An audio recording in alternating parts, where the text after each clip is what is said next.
Evening, সবাইকে আন্তর্জাতিক ভাষা দিবসের শুভেচ্ছা ও অভিনন্দন। সবাই ভালো থেকো আর বাংলা ভাষা যেন সবার ঘরে ঘরে থাকে এই কামনা করি। আমরা বাঙালি আর আমাদের মাতৃভাষা বাংলা, এটা তো আমরা সবাই জানি।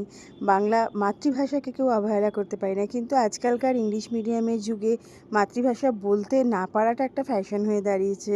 যাই হোক, আমি আমার ছোট্ট মেয়েটাকে ছোটো থেকেই শেখাই কীভাবে ভালো করে সমস্ত রকম ভাষা শিক্ষাকে অর্জন করতে হয়, আর তাই ওকে আবৃত্তিটাও খুব ভালো করে শেখাই, আর ও খুব ভালোবাসে। তো সেই উপলক্ষে ওর একটা প্রতিযোগিতা ছিল বুদ্ধ ধর্মাঙ্ক সভাগৃহেতে, আর এই প্রতিযোগিতা রবীন্দ্রনাথ ঠাকুরের ওপরে ভিত্তি করে। জানি রবীন্দ্রনাথের ওপর কোনো প্রতিযোগিতাই চলে না, কিন্তু ছোটো ছোটো বাচ্চারা যখন এরকম একটা বড় প্ল্যাটফর্মে এসে তাদের প্রতিভা দেখাতে সুযোগ পায়, তখন তো মা বাবা হিসেবে একটা গর্ব অনুভূত হয়ই। আর এই প্রতিযোগিতাটা সত্যি খুব ভালো হয়েছিল, অনলাইনে হয়েছিল। তারপরে ওরা ওদেরকে সিলেক্টেড করে ডেকে পাঠিয়েছিল। গুটি কয়েক বাচ্চাই এখানে চান্স পেয়েছিল, যার মধ্যে আমার মেয়েও একজন ছিলেন। তো তোমাদের যেটা বলছি, এই একটা কলকাতার বুকে যে এরকম একটা জায়গা রয়েছে সেটা মেয়ের দৌলতেই আমাদের জানা। এবার দেখতে থাকো, ওদের পারফরমেন্স খুবই ভালো হয়েছে, আর তোমাদেরও যদি ভালো লাগে আমাদের সঙ্গে থেকো। দেখো সব কটা বাচ্চা, আর এই শুরু হলো ওদের প্রতিযোগিতা।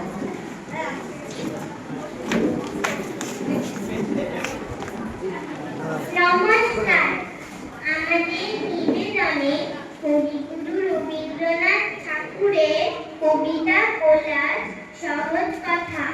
অবা ছোট খোকা বলে অবা, শেখেনি সে কথা কয়া।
কত রঙের ওরা সাজে চলে আসে ছেলে বাড়ি, ওদের সে ঘর নারী থাকে কি মাটির কাছে, দাদা বলে গাড়ি গাড়ি সে ঘর আছে আছে ঘরে ঘরে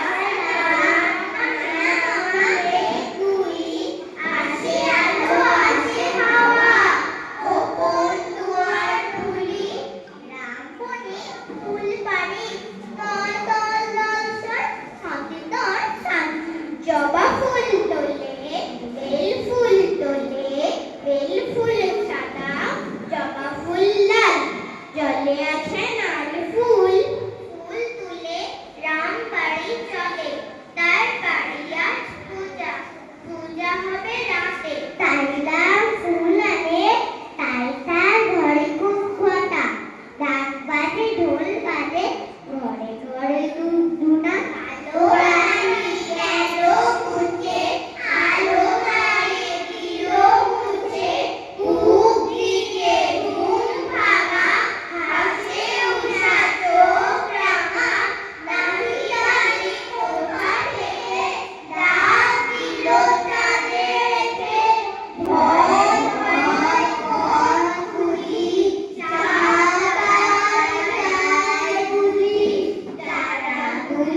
এর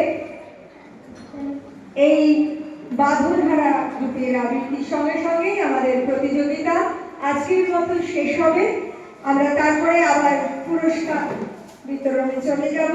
আমাদের হাতে বিভাগ ই করুণা নির্ঝরের রেজাল্ট হাতে চলে এসেছে। আমরা